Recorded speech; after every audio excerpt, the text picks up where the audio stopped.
ভাইদেরকে বলি, আপনাদের শেষ রক্ষা হবে না। বেনজির পালাইছে, আপনাদেরকেও পালাইতে হবে।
যুবদল ঢাকা মহানগর দক্ষিণের বিপ্লবী আহ্বায়ক খন্দকার এনামকে এই অবৈধ সরকারের অবৈধ কোর্ট এক ফরমাইশি রায় দিয়েছে, সেই রায়ে আজকে তাকে জেল হাজতে প্রেরণ করেছে।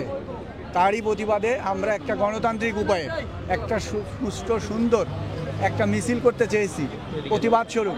সেই মিছিলটাও আজকে আমাদেরকে পুলিশ বাধা দিয়ে আমাদেরকে করতে দেয়নি। আমরা এই কারণে এই সরকারের পুলিশকে তীব্র নিন্দা ও প্রতিবাদ জানাই এবং পুলিশ ভাইদেরকে বলি, আপনাদের শেষ রক্ষা হবে না।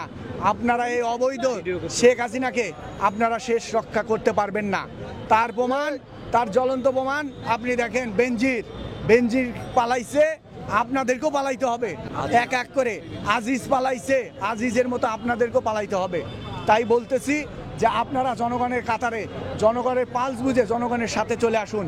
পুলিশ আপনারা রাষ্ট্রীয় যন্ত্র, আপনারা অবৈধ হাসিনাকে আর সাপোর্ট দিবেন না। এবং আমরা বলি, খন্দকার এনাম কে আটকে রেখে এই শেখ হাসিনার শেষ রক্ষা হবে না, হবে না, হবে না।